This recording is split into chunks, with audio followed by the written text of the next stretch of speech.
Assalamualaikum warahmatullahi wabarakatuh. Alhamdulillah rabbil alamin. Saya paling senang tema ini. Ya tapi senang terus sih. Tema apa aja senang terus. Karena saya orangnya senang mencoba juga gitu. Saya mengingat ketika dulu saya jobless gitu ya, nggak punya kegiatan apa-apa gitu, dan nggak tahu gitu mau ngerjain apa gitu, nyari duitnya nggak ketemu, nyari kerjaan yang nggak ada, bener-bener nggak ada, karena lagi di dalam mau ngapain coba. Tapi saya ingat satu jalan yang saya bisa tempuh, yakni jalan nuntut ilmu. Nah, jalan nuntut ilmu ini kan nggak mesti harus di bangku sekolah atau bangku kuliah. Saya melihat jalan ilmu tuh seperti melihat jalan mencari kehidupan dunia, orang-orang yang mencari dunia. Sampai di sini memang kelihatan saya agak berbeda dengan yang lain. Mungkin makom saya belum nyampe makom derajat ikhlas seperti orang-orang gitu. Karena saya memandang jalan apa saja gitu, itu jalan yang memang bisa membuat kita itu senang dunia dan akhirat. Dan mungkin persepsi saya juga gitu. Persepsi saya kan kalau saya dekat sama Allah, lah Allah yang punya dunia, masa yang lain senang saya yang dekat sama Allah? Enggak. Mungkin karena berdasarkan persepsi seperti itu, cenderung gitu penjelasan-penjelasan saya membawa jemaah semua kepada yang punya dunia. Saya minta ampun sama Allah bahwa saya bilang sama istri, sama teman-teman dekat, para pencinta dunia itu kalau tidak diajarkan cara mencari dunia lewat jalan yang benar, mereka nyari juga. Saya perhatikan. Para pecinta dunia, para pencari dunia, kalau tidak diperkenalkan kepada yang punya dunia dan cara mencari dunia lewat jalan yang diridhai Allah, believe me, mereka tetap nyari juga. Loh, daripada mereka akhirnya belajar mencari lewat jalan yang disesatkan Allah atau jalan yang tersesat, jalan yang dimurkai Allah, ya kan mending kita ajarin jalan yang kira-kira diridhai Allah Subhanahu wa taala. Sampai hari ini saya pun masih menyaksikan persepsi orang yang berbeda tentang makna ikhlas. Tapi it's okay, perbedaan itu kan sesuatu yang biasa. Kalau saya memandang, bila saya berharap penuh sama Allah, bulat pol berharap sama Allah, itulah ikhlas. Emang ikhlas gimana? Ketika berharap sama Allah, ya ikhlas juga. Nah, pun ketika saya berbicara tentang jalan ilmu, buat saya ketika ada hadis yang menyatakan bahwa siapa yang mencari ilmu, Allah akan mudahkan jalan-jalan untuk menuju surganya. Surga dunia apa sih? Kan begitu kira-kira. Surga dunia itu kalau ente lulus, nilainya bagus, ada rezeki terus ke jenjang yang berikutnya, itu surga dunia. Surga dunia apa sih? Yang belum berjodoh, berjodoh. Yang belum menikah, menikah. Yang belum punya pekerjaan, ketemu pekerjaan. Yang pengen banget rumah, dapat rumah. Itu di antara surga itu ya Mazra'atul akhirah ini, dunia ini ya Mazra'atul akhirahnya. Bahkan cerminan nanti di akhirat. Kira-kira seperti itu. Wallahu a'lam bishawab. Maka ketika saya tidak punya pekerjaan, saya menempuh dua jalan. Pertama, jalan menuntut ilmu dan jalan mengajarkannya. Ini sungguh-sungguh saya lakukan dengan sadar bahwa dua jalan ini bisa mengantarkan saya kepada kemuliaan. Saya datang ke rumah saya, ke Jembatan 5. Saya pamit sama ibu saya, pamit sama bibi saya, lalu saya bilang sama beliau-beliau, saya mau ngajar. Saya mau ngajar anak-anak madrasah. Mereka tahu impian saya. Apa sih impian saya? Mau jadi orang kaya. Males gitu loh jadi orang susah. Dulu. Kalau sekarang saya sudah kaya. Maaf ya. Alhamdulillah. Ya kan pengen manfaat. Walaupun tidak mesti kaya itu harus selalu berindikasi harus dunia. Nggak gitu juga. Punya bini 4 kaya. Daripada saya 1. Punya anak 10 ya kaya. Punya anak 10 subhanallah. 5 anak bawaan bini pertama, 2 anak bawaan bini kedua. Kaya tuh definisi berbeda ya. Tapi whatever orang-orang say,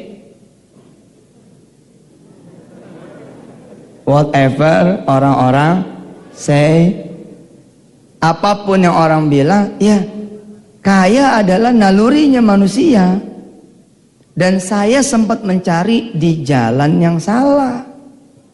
Karena itu ketika kemudian saya mulai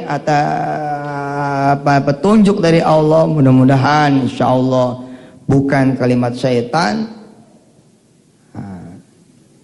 Saya mencoba meniti jalan itu, diantaranya adalah mengajar. Kalau saya ngajar, pahalanya itu gede banget. Saya menjadi wakil yang punya ilmu. Lihat, saya menjadi wakil dari yang punya ilmu. Mengajarkan kepada yang menuntut ilmu. Dan saya tidak sedang kerja sama ibu saya, nenek saya, bibi saya, kepala sekolah di madrasah saya. Tidak, saya sedang kerja sama Allah.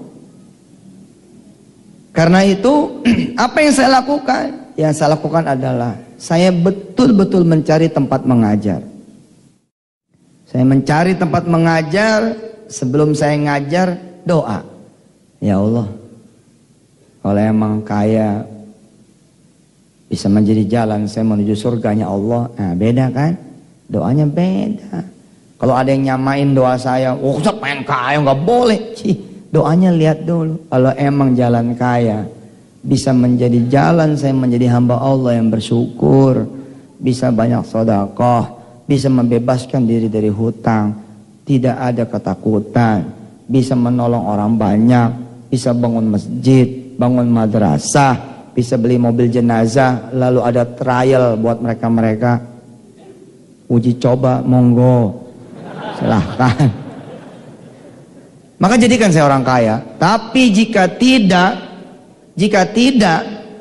bahwa kekayaan nanti akan membuat saya menjadi hamba yang tidak bersyukur. Jika tidak, kekayaan itu membawa saya menjadi hamba Allah yang saleh, maka jadikan saya bisa supaya saya tetap kaya. Nggak mau tahu, pokoknya gitu. Loh, doa itu dicatat. Kalau ente bilang saya ridho menjadi orang miskin, asli miskin. Loh, saya nggak siap. Kalau saya asli nggak siap, ya, silakan saja. Loh, suatu saat pasti akan ketemu. Ya tetap kita minta sabar, tetap aja minta kaya. Kaya kan juga banyak. Itu kan baru satu doa dari multi rangkaian doa. Sayap doa berikutnya adalah minta kaya hati, kaya amal, kaya barokah, kaya kemuliaan, kaya kehormatan, menjadi orang yang tidak hina. Jadi ketika saya sampaikan kepada ibu saya, bibi saya, nenek saya, keluarga saya mau ngajar. Mereka tertawa karena tahu saya ini cita-citanya ketinggian. Dari dulu sudah mendeklar nggak mau ngajar, nggak mau jadi ustadz. Terus gajinya nggak ada, nggak mau saya. Tiba-tiba sekarang saya muncul lagi dan saya meminta posisi itu, berikan saya kelas, saya mau ngajar.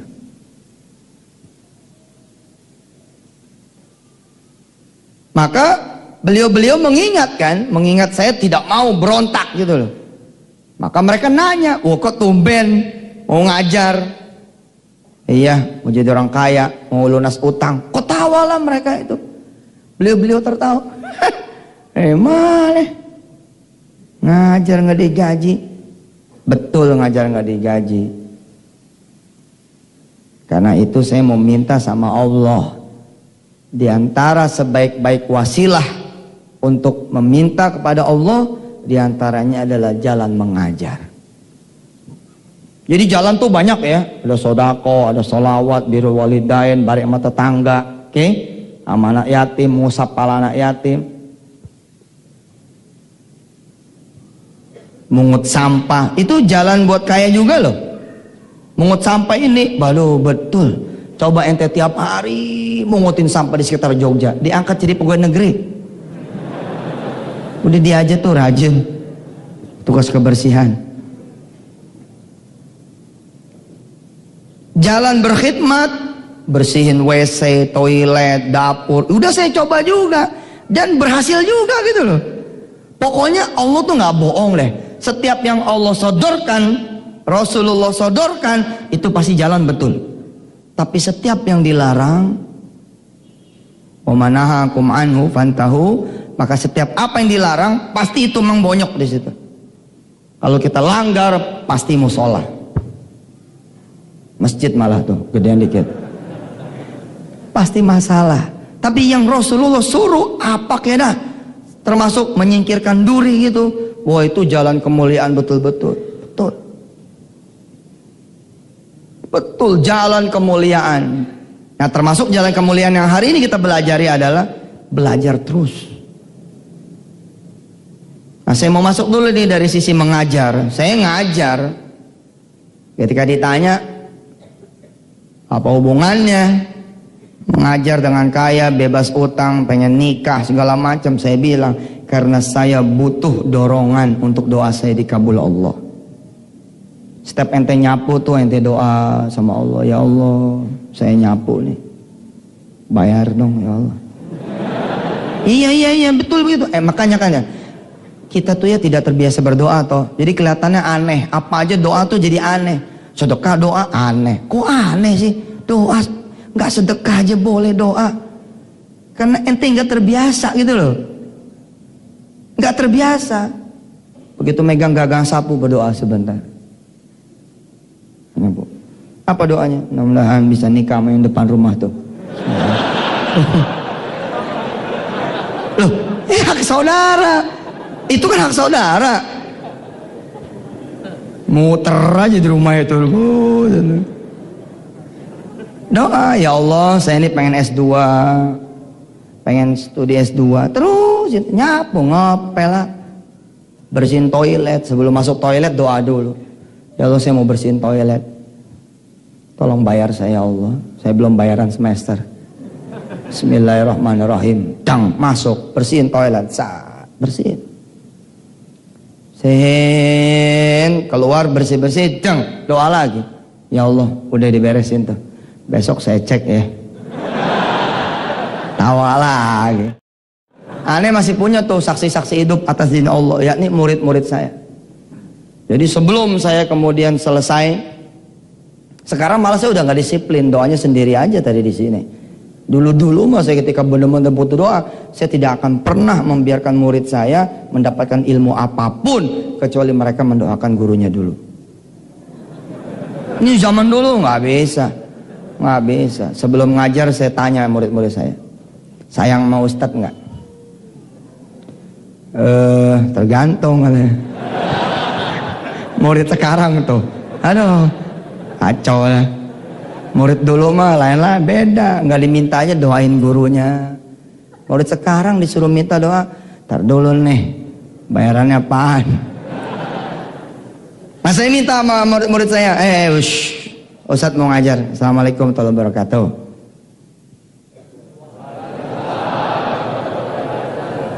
Lihat di mana ada orang yang didoakan langsung oleh ribuan orang. Saya selalu mengambil alih posisi pengibaran bendera, upacara. Saya butuh jawaban salam itu. Orang gila saya kalau di depan Carrefour saya salam. Attention please, assalamualaikum warahmatullahi wabarakatuh. Nggak ada yang jawab. Pasti orang bengong. Nah, betul. Tapi hanya di kelas, di majelis, betul? Yang kira-kira assalamualaikum warahmatullahi wabarakatuh. Subhanallah. Karena posisinya murid, saya bilang satu salam jawabnya 10 salam. Yang nggak jawab 10 salam dianggap absen. Saya bilang sama murid-murid, ya baru salam saja saya sudah didoakan 50 orang satu kelas. Kali berapa kelas satu madrasah? Subhanallah. Kadang-kadang saya iseng, saya gebrak pintu. Assalamualaikum. Waalaikumsalam Ustaz. Lumayan. Ya lagi. Oh, ini hakikatan, waki. Ini waki. It heaven, terbukti terjadi sama saya. Orang kan anggap sepele assalamualaikum tuh, padahal itu assalamualaikum subhanallah. Assalamualaikum keselamatan buat kamu. Itu kan afirmasi. Biasanya orang bilang celaka lu Sob, mati lu Sob. Betul, ente belum pernah sih ngalamin. Apa mau aneh doain? Jangan sampai deh. Tiba-tiba sekarang ada ucapan salam dari orang, assalamualaikum. Atau waalaikumsalam, keselamatan buat kamu, keberkahan buat kamu, rahmat buat kamu. Netes air mata saya Pak zaman dulu Pak. Untuk bisa dapetin salam dari murid-murid. Sekarang mah alhamdulillah.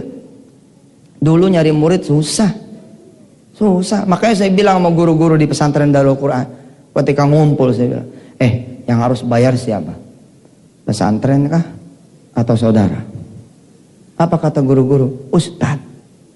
Pinter lo yang bayar. Mestinya lo pada yang bayar. Ustadz ini yang pada bayar. Kok jadi aneh yang bayar? Coba. Seperti saya 50 anak, 30 anak. Bahkan saya suka iseng Ustadz. Saya bikin kelas tambahan. Saya kumpulin semua satu madrasah. Keren kan? Terus saya bilang sama mereka, tahu kan Ustadz ini punya utang banyak. Doain dulu, kalian gak usah ribet, tinggal aminin aja. Ayo angkat tangannya dulu, angkat tangannya. Lo seperti itu zaman dulu. Angkat tangan.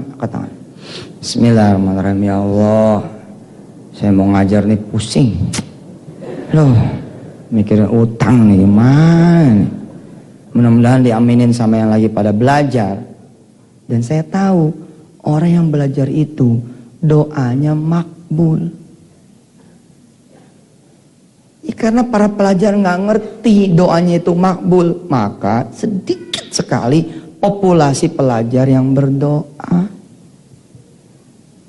Dulu di madrasah diajarkan di awal-awal raditu billahi rabba wa bil islami dina wa bi muhammadin nabiyya wa rasula rabbi zidni ilma warzuqni fahma. Itu kan diajarin panjang. Guru sekarang gimana? Morning. How are you fine? Allah. Nggak ada doanya. Zaman dulu doa terus. Itu bisa setengah jam loh. Begitu guru datang, kiaman, gitu kan? Berdiri, salaman. Ini pelit banget assalamualaikum ya. Dulu salamnya begini, assalamualaikum warahmatullahi wabarakatuh. Zaman dulu tuh penuh dengan cinta, hormat, doa. Nah, saya minta doa dari anak-anak saya. Apakah saya mengetahui bahwa orang yang ngajar doanya dikabul? Nih rahasianya. Enggak. Yang saya tahu adalah kalau doanya orang-orang yang berdoa itu dilaksanakan di majelis ilmu pada saat dia menuntut ilmu, itulah dia sebaik-baiknya doa. Jadi saya minta sama yang lagi belajar, doain Ustadz, doain Ustadz, doain Ustadz. Jadi termasuk cara saya pakai cara itu. Mau beli rumah, mau beli motor nih, saya kumpulin murid-murid saya. Saya bilang, nanti malam Jumat ke rumah Ustadz ya. Pisang goreng ya Ustadz. Hari ini ada yang lain. Iya dong, modal dong. Jadi guru modal kan pengen didoain sama murid. Murid datang, kita sholat maghrib, isya, ngaji sebentar. Saya ajarin 1-2 ilmu, kemudian saya minta doa sama mereka. Doain, Ustadz pengen punya motor. Betul, betul. Doa orang-orang yang belajar ya. Nah saat itu saya mengingat, bernostalgia, sampai sekarang alhamdulillah masih tetap saya lakukan apa? Saya mengajar dan juga belajar.